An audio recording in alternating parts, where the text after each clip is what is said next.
Assalamualaikum warahmatullahi wabarakatuh.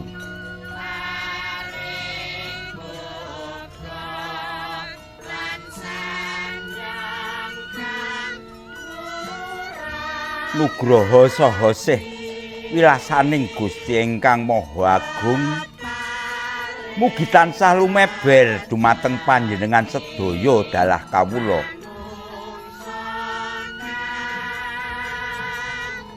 Para pamirsa ingkang sinubya ing pakurmatan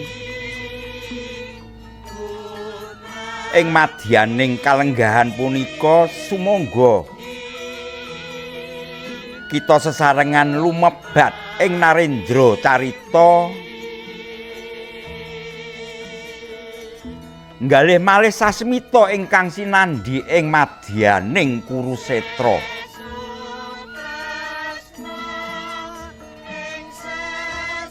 Sawijining cariyos ngenani darmaning satriya, janji ingkang pinatri saha tresna ingkang boten saged tinuwun kanthi irah-irahan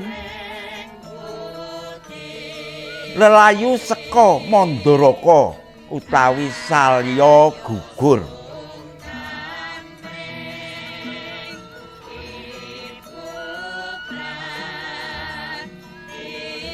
Hamarsudi saking kahanan idep-idep minangka kangen-kangenan dumateng suwargi dalang kondang Ki Sena Nugraha.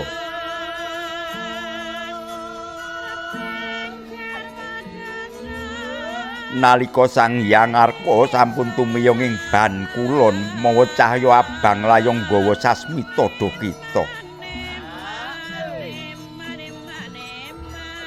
Wonten mriku Prabu Salya nggih Narendra saking Mandaraka ingkang linangkung saktinipun kedah nemahi pepesten ing dinten pungkasaning Baratayuda. Senajan raganing jumeneng ing barisaning Kurawa amargi kuciwaning janji, nanging boten mekaten batosipun tansah lumebat ing darmaning Pandhawa. Katingal ing madyaning palagan, Sang Prabu rubuh kados ardi gempal.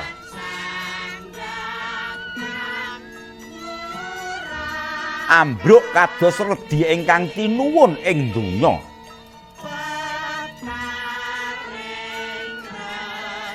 Mboten amargi asoring yuda nanging Sang Prabu sampun lila legawa pasrah dumateng Darma putra nggih Yudhistira.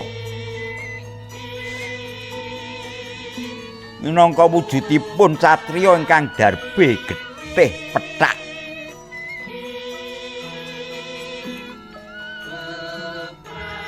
Para pamirsa,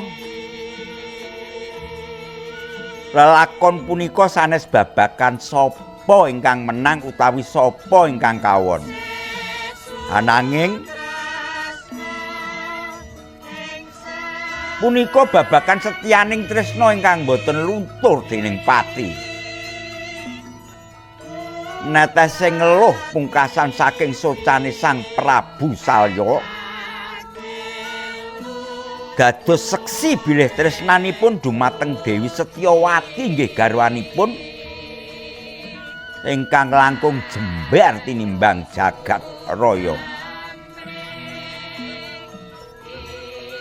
Senajan kedah dipungkasani kanthi ngeres-ngeresi ati. Darmaning priya sampun tuntas pinatri ing janji. Pamirsa sumangga kita pirsani sesarengan gumelaring lelampahan ingkang nrenyohake ati punika.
Sareptata Pitana anengge pundita nagari ingkang kaeka Hadi Dasaparwa. Eka marang sawiji adi tegese linuwih. Dasa 10 Purwa kawitan senajan kathah titahing Gusti ingkang gelar Madyapada mboten wonten ingkang saged madani kuncaraning nagari Ngastina. Negari Ngastina ingkang ugi winastan Gajahwaya, Liman Benawi, Kurujanggala ugi sinebat nagari Asti. Nagari ingkang adat sabene katingal loh jinawe tata tentrem kerta raharja nanging dinten punika katingal seje kawontenanipun.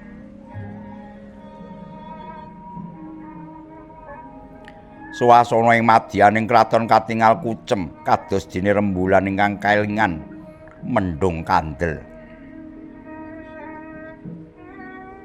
Boten wonten sabawa bawaning prajurit ingkang sesumbar. Boten wonten swaraning pradonga ingkang anyut-anyut munya mrebawani.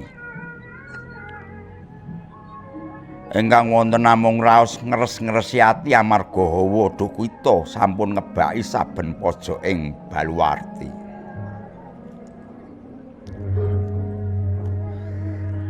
Ing inggil damar kencana lenggah Sang Prabu Duryudana utawi Prabu Kurupati. Narendra ingkang nembe nampi pacobaning jagat. Ngalih dumateng rontoking para pepundhenan kadang sepuh ing madyaning Baratayuda. Mila praupaning katingal lungkrah mripatipun kembeng-kembeng luh mreksani kursi-kursi ingkang sampun kothong.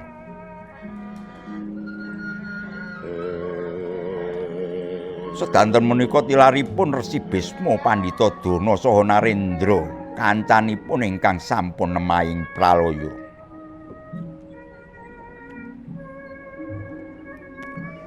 Ing ngarsanipun lenggah nunggil sawiji Sang Prabu Salya saking Mandaraka. Narendra sepuh ingkang pasuryaning kebak teka-teki. Antawisipun raos tresna dumateng anak mantu lan raos adil dumateng para anak-anakipun Pandhawa.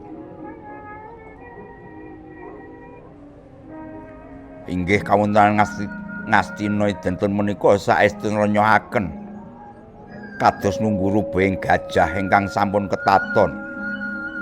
Nunggu suruping Surya ingkang mbeta pepeteng ing madyaning jagat. Wimbuh gong tukita kambah rasa ingkang ngres-ngresi ati. Nggih wau ta madyaning negari Astinapura ingkang adat sabene katingal gemerlap kencana pinatik obra. Nanging dinten punika kados dene kuthara ingkang kinepung mendung. Katingal wingit sepi tan ana sabawa bawaning manungsa ingkang angsung puji.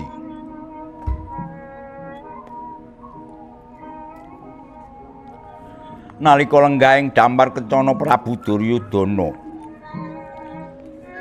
Narendra ingkang nanti jumangkah kanthi gumbunggung dinten punika katingal lungkrah. Pasuryane kucem kaya kembang alum tinuwun ing mangsa ketiga. Mripatipun katingal kembeng-kembeng eluh. Ngalih dumateng pepesthening jagat. Siji mbaka siji kembang-kembangane Astinapura sampun padha garing lan rontok ing madyaning Kurukshetra.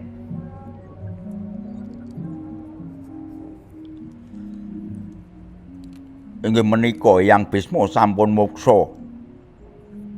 Guru Durna sampun nemahi pralaya.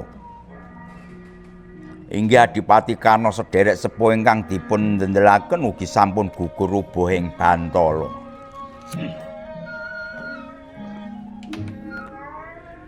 Duryudana krasa kaya dene wit kang cures pang-pangane garing godhonge kari nunggu rubuhing amarga kinepung prahara Baratayuda. Mongko ta ing satengahing pasewakan katingal lenggah nunggil sawiji Narendra sepuh ingkang saking Mandaraka Prabu Salya.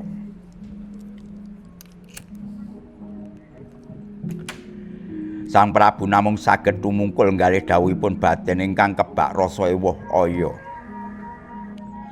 Salya punika maratuwane Duryudana nanging uga dadi punjering katresnan tumraping para anak-anak ing Pandhawa.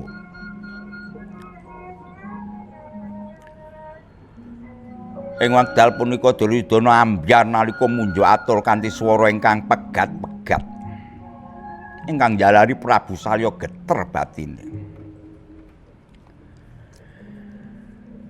Satemene panjenenganipun ngerti yen darmaning urip iku mbelani kang bener. Nanging amarga rasa pekewa amarga janji ingkang sampun cinancang lan amarga panyuwune Duryudana ingkang setengah meksa sinambi nangis nglanti-ranti. Panyuraos sing batos Sang Salya andugi rontok. Mila Sang Prabu Salya pungkasing ngatur sagah jumeneng dadi Senopati Agung Kurawa. Madegipun Prabu Salya jumeneng dadi Senopati Agung Kurawa minangka senopati pungkasan ingkang badhe mapak suruping Surya ing Kurukshetra. Lah menika rembag ingkang dereng kawedal.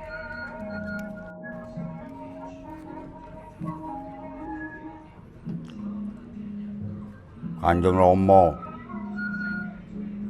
Kurawa sampun saya entek, saya tumpes, saya suda kekuwataning Duryudana. Nanging tumraping kula mboten badhe masrahaken negari bebasan sadunguk bathuk sanyare bumi. Nadyanto mung sadunguk jembaring bathuk, nadyanto mung sanyari jembaring bumi. Ngastina Indrapasta badhe kula tatahi nganti pecahing dadaning Duryudana. Nadyan kula sampun atang-atang dadi batang. Nek awak kula isih iso nglawat. Kula lair batin ora lila nek negara Ngastina kalih Indraprastha dikukup kalih Pandhawa. Mong sakniki sinten ingkang madeg dados Suryaningdriya dadi senopati?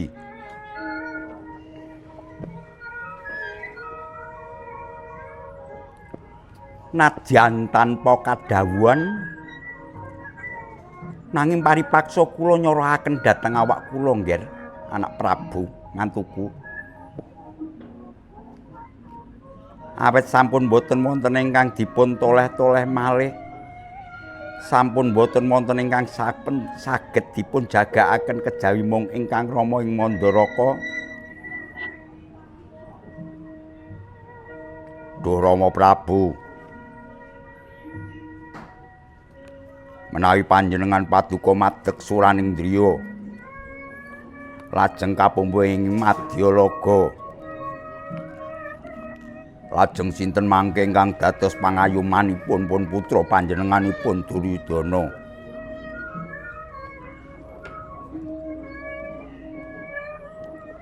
Sampun miyas dhateng wong tuwa,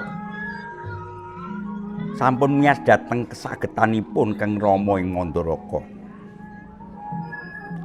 Nadyan kula menika wis tuwek kaya ngeten iki, nek dijoke ing pabaratan menawi ora iso ngilangi nyawa sampeyan ampun nyebut kula maratuwa. Keparengipun Kang Rama, dinten menika pangkat kasinopaten kula suwun dipun parengaken nggih, Nger. Rama Prabu, nyuwun sewu dipun parengaken nggih, Nger. Kula namung kepingin wonten medaling pangandika paduka anak Prabu. Monggo Rama, pangkat kasinopaten kula pasrahaken dhateng jengandika. Rama Prabu, kula mboten kepingin rembak ingkang sanes. Namung menika anggen kula ngentosi dhateng pangandikanipun anak kula ing Pangastina. Rama, menawi paduka Kanjeng Rama ajreng, kula semanggaken anggen paduka dados badhe bentengipun ingkang putra ing Astina. Wah, ladalah. Menika ingkang kula antu-antu, Nger. Matur nuwun. Matur nuwun sanget genging panuwun ingkang tanpa pepindhan. Namung gandeng anggen kula majenging pabaratan menika tasih benjang-enjang. Menika nembe kemawon purna lan Senopati Ngastina Begawan Dana sampun kabuming rana ing Madyalaga. Kalilanana kula tak wangsul sekedhap ing Mandaraga ya, Nger. Keparengipun Rama Prabu, kula tak pamit kalih Setyawati bojo kula nggih Kang Ibu. Mangke mindhak dados reraosan. Menawi ngaten kula sumanggaken nek ngaten sungkem kula katur Kanjeng Ibu. Nggih. Matur nuwun sanget, Nger. Sembah nuwun. Kula nyuwun pamit, Nger. Sembah kula ingkang nderekaken Jengkar Paduka. Benjang-enjang boten sisah kula mampir wonten ing Pakuwon Bulu Pitu. Kula sampun madheg Suryaningdriya wonten ing Tegal Kurukasetra. Menawi ngantos soncat menapa ingkang sampun kula aturaken aja nganti ana uriping salya. Sembah kula ingkang nderekaken Jengkar Paduka. Inggih, matur nuwun.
Malindra Marma sing sang Manggyar Kurda Manggyat Kurda kata kaping pinarwasa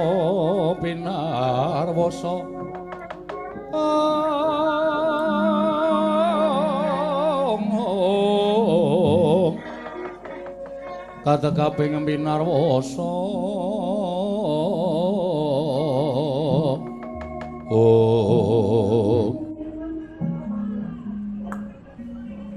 Oh, ladalah jagat Dewa Bathara ya jagat Pangestungkara. Jebul madheg dadi wong tuwa iku ora enteng sanggane. Sing mestine aku dadi wong tuwa iku kudu madheg adil. Antaran Kurawa lan Pandhawa iku jen nyatane padha-padha isih gulit daging dhewe. Lah iki jebul aku kudu ngeboti marang ing kewajibaning. Minangka dadi pengayomane anakku mantu ing Astina, kudu mangklih sarta ngrabasing anak-anakku Pandhawa. Biyu-biyu.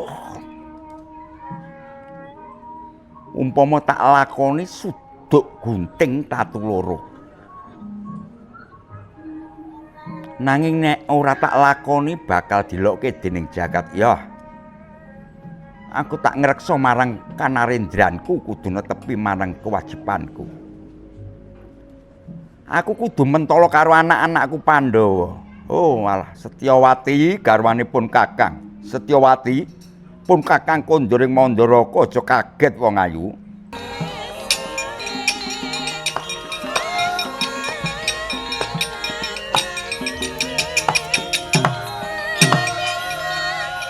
Madyaning Taman Sari negari Mandaraka katingal sepi. Samun najan gegodhongan tan ora ana sing obah, samirana datan lumampah. Parandene mangke wonten jalma ingkang nedheng lelenggahaning madyaning taman. Nenggih menika to warnaning garwa ing Mandaraka, sang wewangi sang kusumaning Ayodhya Setyawati. Prameswari Mandaraka garwaning sang Prabu Salyapati. Ing batos prasasat kados ngenteni silming palwa gabus kumambanging sila Kresna. Lamun ngawiningani tindak ing raka mapan wonten ing pakuwaning para Kurawa madyaning Tegal Kurusetra. Kadya kaya sinebit penggalih Sang Dewi Setyawati kagawangan wonten ing padoning netra campuing perang ageng Bratayuda. Ing batos tansah nguncupaken asta kunjuk marang panguwasaning Hyang Maha Luhung. Mugi-mugi ingkang raka kinalisna saking Rubeda. Datan musik, datan ngubah. Yayah Pratina Kencana. Pratina golek kencana emas pramila sumara sang kusumaning Ayodhya Setyawati kados golek kencana.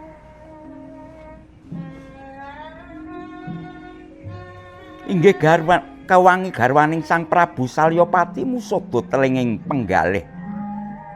Kedadak kapireng gumreting rata lampahing rodaning kareta.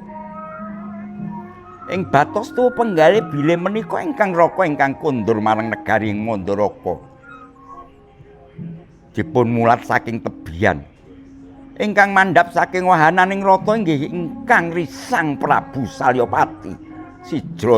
Sigra jumangkah Sang Dewi Setyawati sanging Taman Sari amapak rawuhipun Sang Prabu Salya kondur wonten ing praja Mandaraka wau.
Yataning kalanggawan aglar pandaan muncar tinon lir kekonang surem sorot etang padang om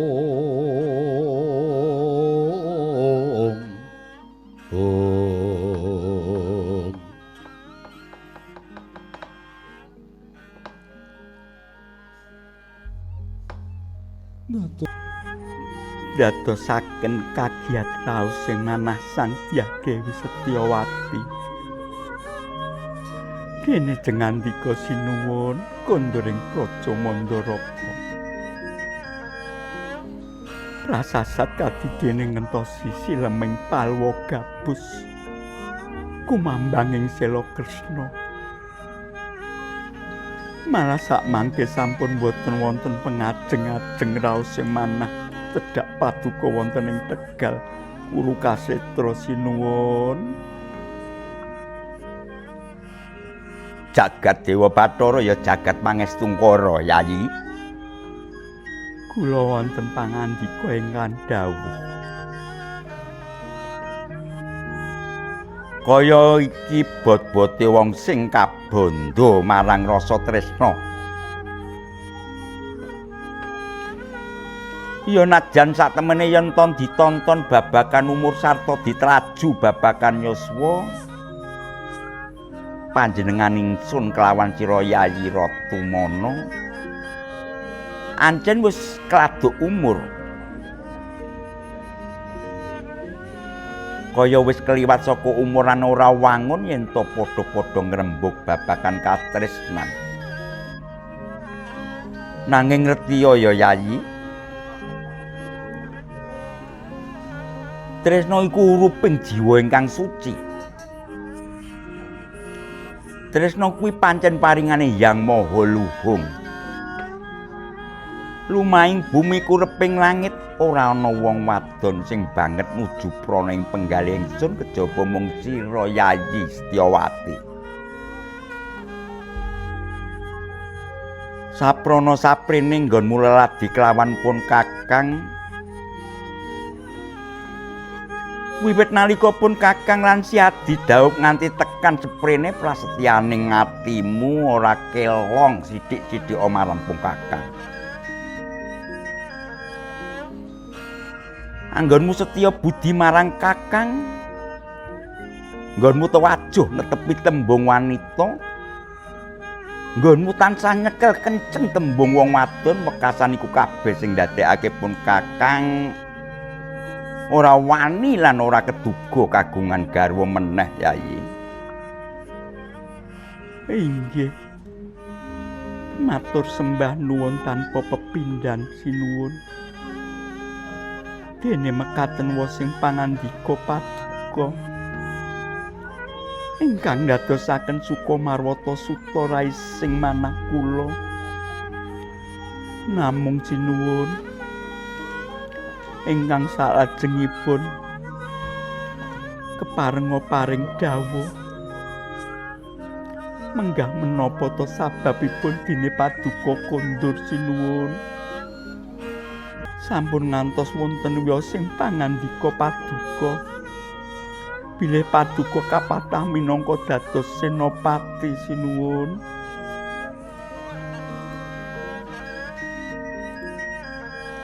Yayi, nuwun paring dawuh. Pancen ya bener kewatiran rasamu pun Kakang ora bakal maido. Nanging aja keladuk ati kajurung penampa. Yektine pun salya kondur marang negara ing Mandaraka iki mung kepengin tilik kelawan sira Yayi, nggo nebus merga wis watara suwe pun Kakang ora panggihan kelawan sira Siadi. Ana ing penggaling pun Kakang tan bangkit pinambeng ana ing penggaling sun kelawan garwaku Yayi Setyawati nganti nglirwakake aku marang kewajiban Kurusetra. Ngelimpik marang anak mantu Situridana supaya aku iso pepanggihan kelawan sira Setyawati wong ayu. Ngaturaken panuwun ingkang tanpa pepindhan sinuwun. Namung nyatane pun dereng wonten wiya sing pangandika dawuh paduka babagan kasinopaten sinuwun. Yayi, Wonten pangaring dawuh. aja kuwatir bab kuwi. Mergo iki dudu pakaryaning salya. Iki dudu perkaraku. Umpama ta aku ki madhek senopati ngalabasing para Pandhawa, wong nyatane Pandhawa kuwi isih kulit dagingku dhewe. Umpama ta aku mbelani para Pandhawa doh nyono tak nyono padha mestani aku mentawa lawan anak-anakku para Sata Kurawa. Wong nyatane Duryudana kuwi anakku mantu. Mula Yayi, bab perkara iki pancen aku mapan ing Kurusetra. Nanging sak bisa-bisane aku wong tuwa madhek ning tengah. Aja kinira aku sawijining wong tuwa kang emban cindhe emban siladan. Menawi mekaten saestu sinuwun kondur paduka mboten nedya ngendikaaken babagan kasenopaten. Lah dalah.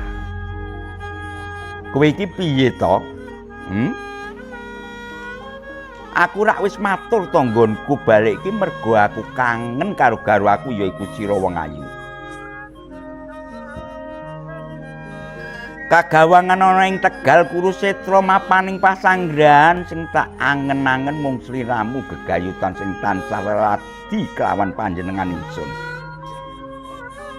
Wiwit biyen tekan saiki ora ana sing cacat sithik-sithik Yayi.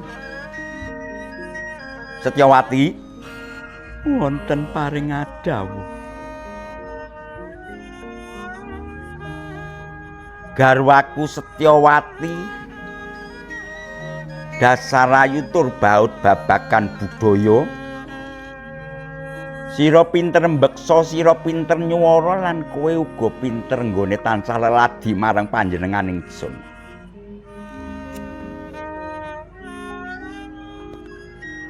Mula ora aneh yen to aku nandhang rasa kangen kang kaya mangkene Yayi. Jrone pun Kakang Bali ki mau wis tak rantam ing dalan-dalan. Salya kondur marang Mandaraka iku aku mung kepengin baleni duk nalika pun Kakang kelawan sira Yayi tansah handung katresnan nalika isih muda tumaruna. Pendak-pendak Siadi tansah bisa gawe marengipung Kakang sarana leladi dedaharan kaya isih kelingan jaman semono Yayi. Sira ngerti pakarmaning Prabu Salya. Kowe mesti gawe rujak mengko pedhese ora pati nampek ning cangkem. Tur dasare wowohan sarwa seger. Nek ora sing gawe garwaku ora bakal bisa nuju prana. Sinambi ladilan pun kakang kowe mbiyen tetep kulino tetembangan. Menika rak rumiyin. Sak menika sampun sepuh. Suwantenipun sampun boten sae. Ora apa-apa.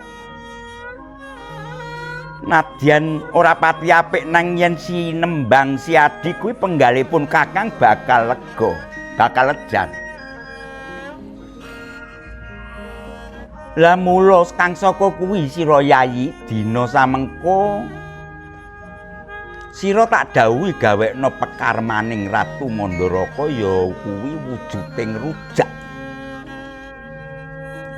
Nanging aku pesen utawa aku meling aku njaluk saking wong-wong sing bakal kok aturaken marang Prabu Salya. Aku njaluk supaya jerone rujak mau weneh ana woh-wohan kang aran ya kuwi pelem tali jiwa. Pelem tali jiwa. Iya. Pelem tali jiwa kuwi sing tak suwun. Supaya gawe pemarmaning atiku sawise kakang dahar apa kang dadi leladining si Adi. Mengko aku tak enggal bali marang Kurukasetra mundhak kawruhan dening anakku mantu Duryudana. Turutana dina iki sira Yayi manjinga jroning pepungkuran laden ana apa pekarmanipun kakang sarta turut ana apa penjalukaning Ratu Mandaraka. Panodyaya tama ngambar arum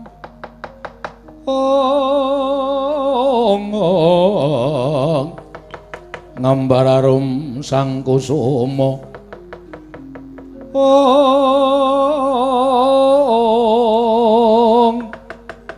gembrang-gembrang yen ngandika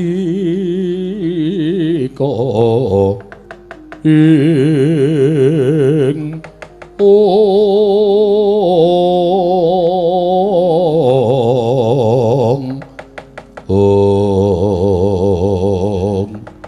sampun graita Sang Dewi Setyawati. Parandene datan wantun kawedharing wantah namung rinantam wonten saklebeting manah.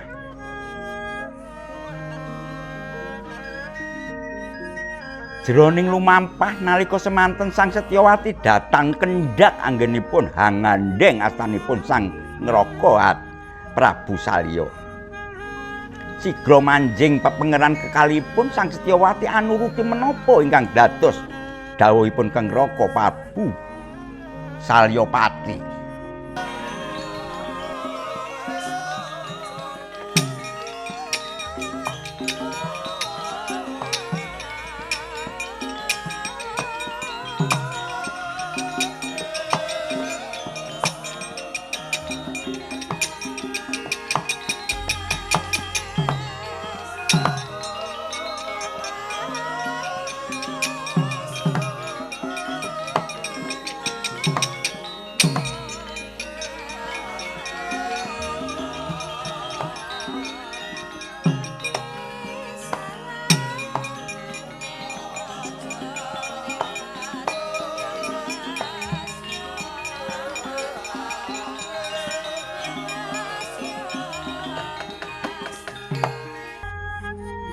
Kembul nedak sesarengan angarosaken nikmat Sang Prabu Salya. Jinatan sakedhap-kedhap anyawang pasuryaning Keng Garwa. Jinandak tatine ing ngaras rikmane den elus paraping Sang Dewi Setyawati.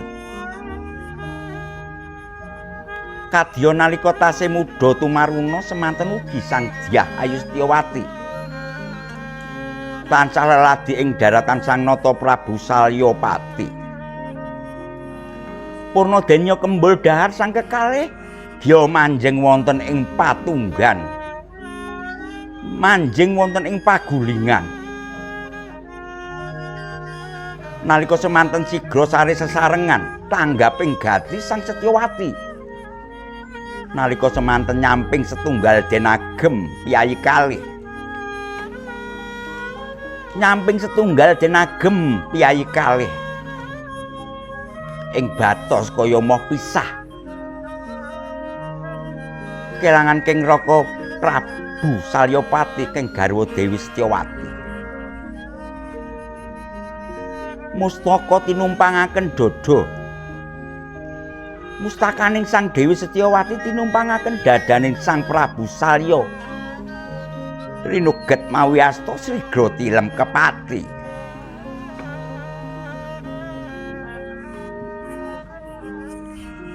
Nalika semanten dubi guragapan Sang Prabu Salyapati, sigra asa wungu saking nendra. Lona-lonan anglolos nyamping, hindengi rada sesingep. Narendra ing Mandaraka tuwin ingkang garwa Dewi Setyawati ing pangajap. Sampun ngantos ingkang garwa angawruhi.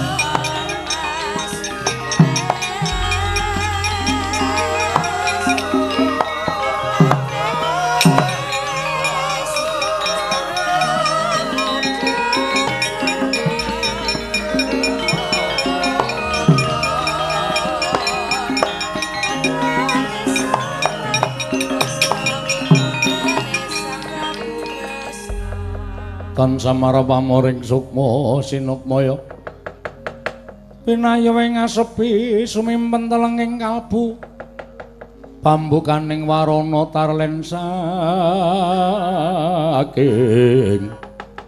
saking liyem layaping aluyup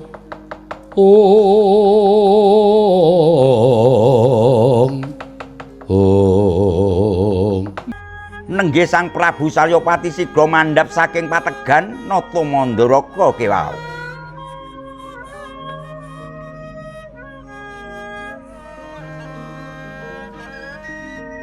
Jagat Dewa Pastara, jagat Pangestungkara, Setyawati garwaku wong ayu. Sepira luputipun Kakang aku nyuwun pangapura. Paripaksa pun Kakang Dura wong ayu karo garwaku sing tak tresnani. Awit jen iki sing paling prasaja. Yen tanpa Kakang minangka dadi senopatining para Kurawa tan wurung ora bakal lila. Sarta ora bakal mentala yen to ngumurupi kalawan pun Kakang. Kula mundhak renteting lakuku netepi kewajiban.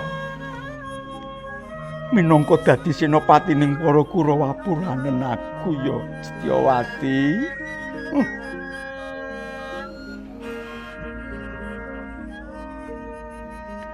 Pinandheng wiwit saka pasundulan nganti jejempol suku dening Sang Prabu Salya. Nenggih garwa Dewi Setyawati sinartan kembeng-gembeng ponang waspa ingkang mapan wonten pojoking netra. Kemutan yen to wis mataun-taun genyo mangun bebrayan dene samangke Sang Prabu Salya kedah netepi kewajiban minangka dadi senopati ning nata Ngastina Prabu Duryudana. Sigra mlebet ing madyaning patenggan Sang Prabu Salya nglukar busana kanarendran ngagem busana sarwa seta kekalung melati rinunci atatak. Lila prapting laris sinartan angarasi pasuryaning Sang Setyawati keng garwa sigra minglar saking negari ing Mandaraka nata ing Mandaraka wau.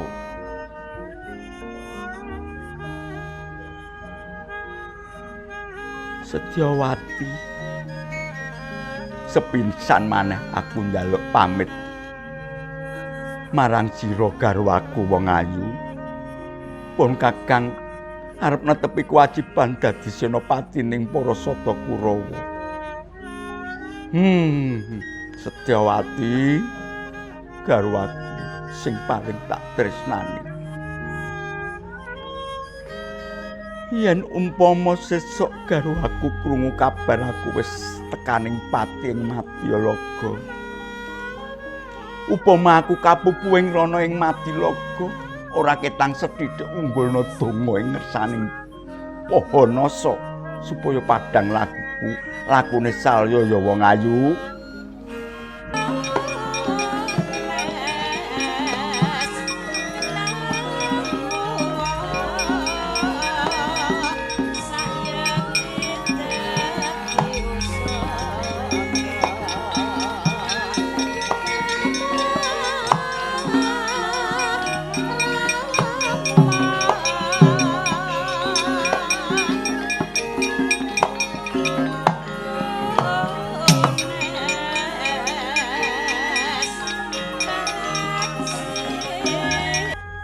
Lah ing mriki kawontenan nira Dewi Setyawati ingkang nembe nandhang rangu-rangu. Dokitaning manah tan saged sinayutan.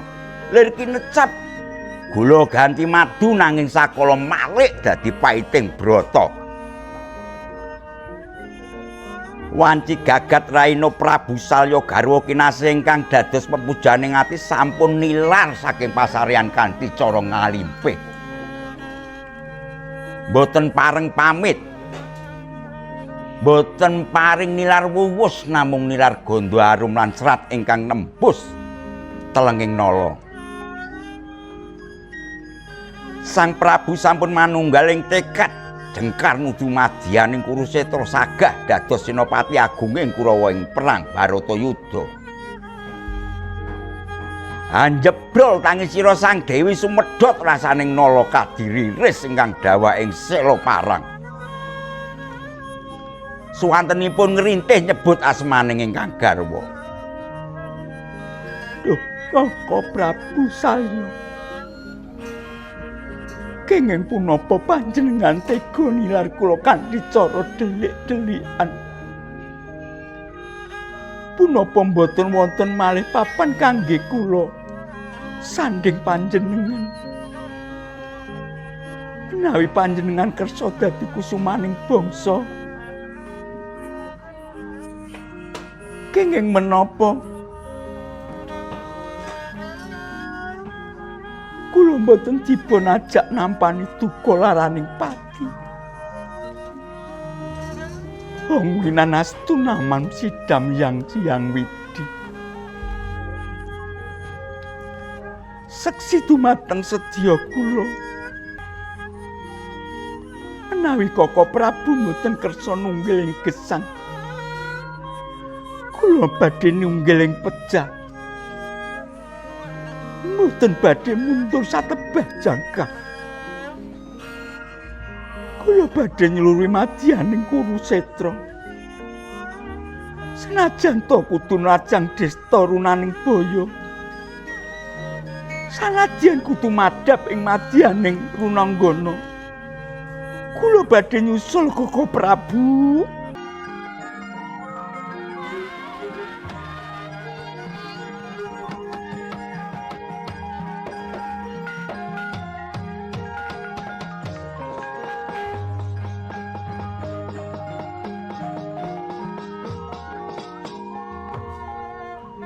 Sigra Dewi Setyawati jengkar saking kraton Wandaraka mboten mawi bala.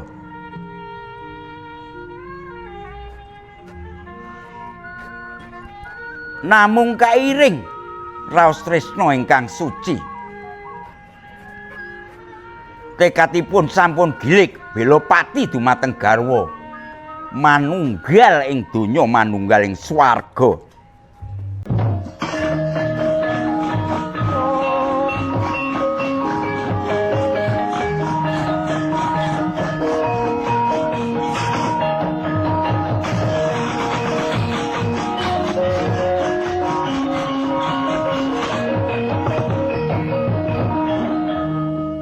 Kocap kacarita madyaning paprangan Baratayuda malih dadi samudra lih.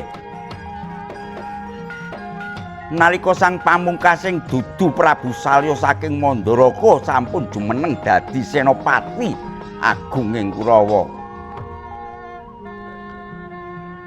Mandhap saking rata nilaraken gegaman katingal gegirisi pindha Bathara panyirna jagat. Mangkata ing madyaning palagan Raden Nakula lan Raden Sadewa satriya kembar kusumaning Pandhawa lumampah luruh ngrerepe nyaketi dumateng ingkang uwa. Mboten mawi sanjata, mboten mawi tameng, namung mawi rasa bekti lan pasrah sumarah dumateng pepesden. Mangkene unining pocapan.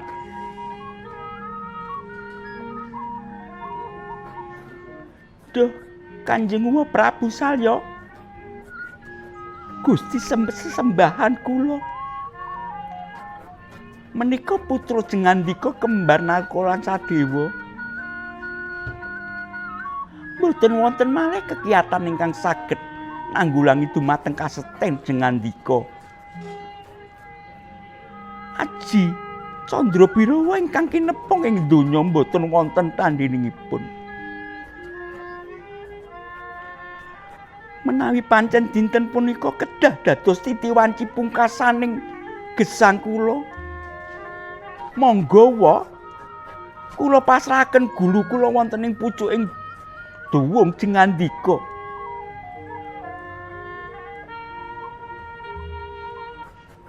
Punak kula luwung pejah wonten astanipun uwa piyambak tinimbang gesang, nanging kedah merangi tiyang sepuh ingkang saged kula ingkang saged kula bekteni uwa.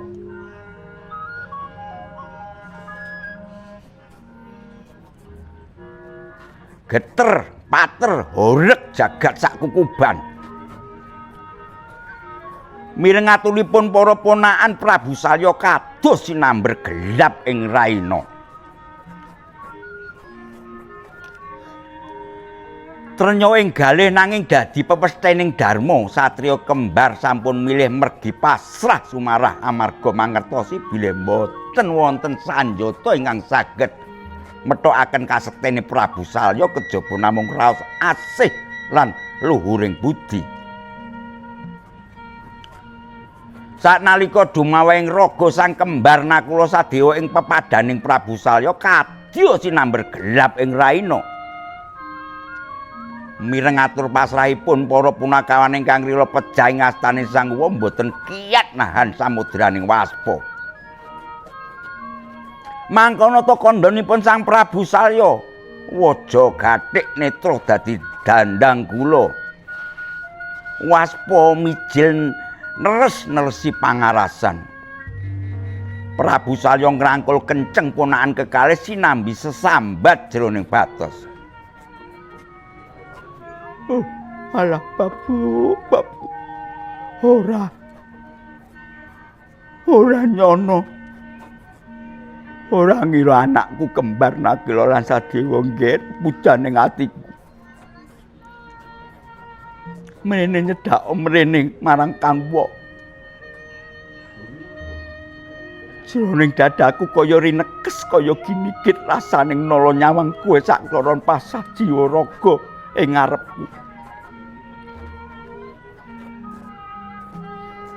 Apa kowe ora ngerti senajan dina aku iki jumeneng dadi senopatine Kurawa?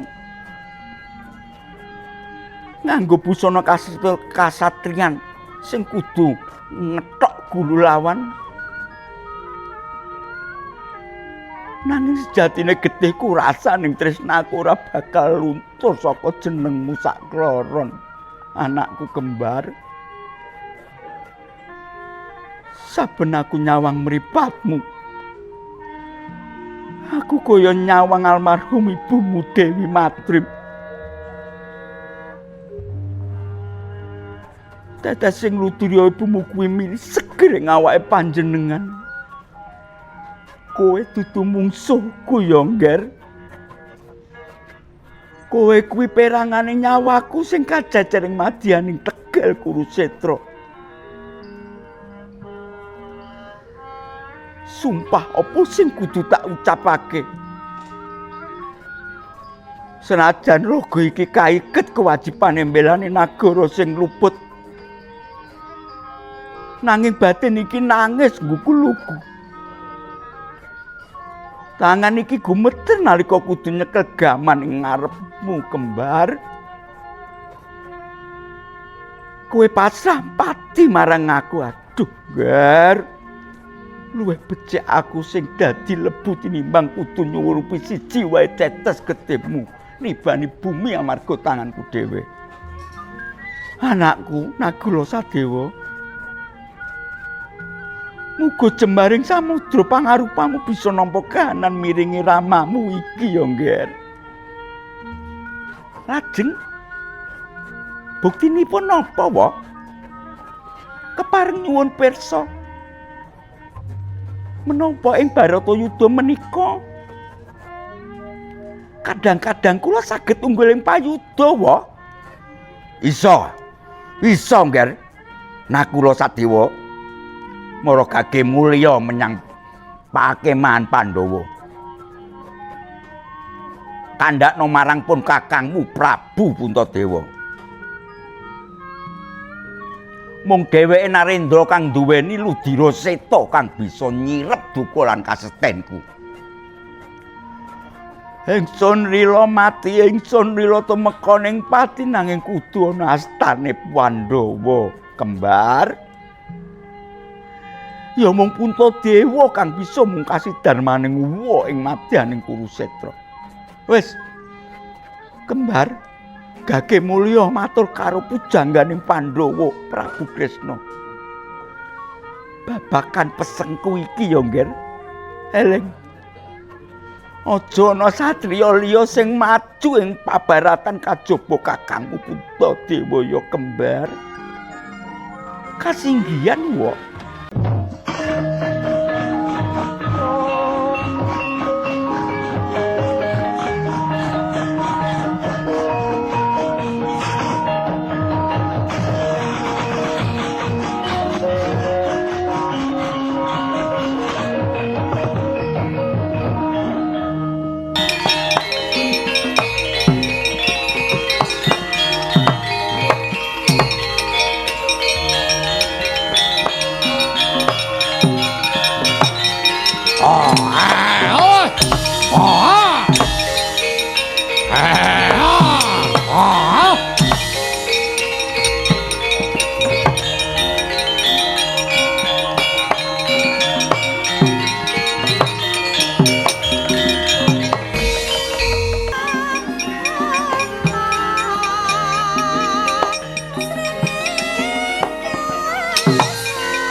Purna sampun lampahing cariyos nunggil sawijing rasa ngres-ngresi ati para pamirsa. Para pamirsa ingkang minulya pungkasaning lakon getih lan luwing salya ing Kurusetra. Paring sasmita dumateng kita sedaya bilih gesang ing alam madya punika kinepung dening pilihan ingkang awrat.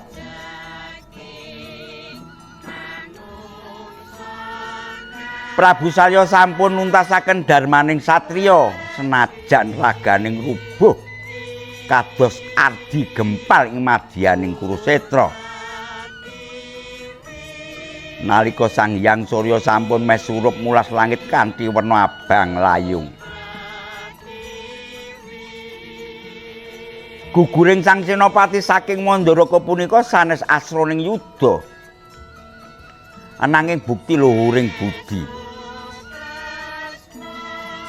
Sang Salya sampun milih pasrah dumateng Sang Darmasutta Yudhistira. Satriya ingkang darbe gedhe pethak minangka margining papasden. Menika sanes lampahan babagan sapa ingkang digdaya utawa sapa ingkang nampi kuciwa. Ananging babagan setyaning tresna ingkang boten luntur dening Pancakara. Netesing luh pungkasan ing mripatipun Sang Raja dadi saksi. Bila senajan urip dipungkasi kanthi getun lan perih, nanging katresnanipun dumateng Dewi Setyawati tetep manunggal mboten saged pinisah dening pati. Tresna ingkang jembarinipun angluwi jagat rat pramudita. Mugi-mugi lelampahan punika saged dados kaca brenggala tumrap kita sedaya ngenani tegesing janji, bakti, lan katresnan sejati. Mbok bilih wonten kirangipun Subasida saha tumpang sepuhing tetembungan, kawula nyuwun agunging samudra pangaksami. Suruping sirya nggawa anyang-anyang tuntas sampun darmaning priya ing madyaning palagan.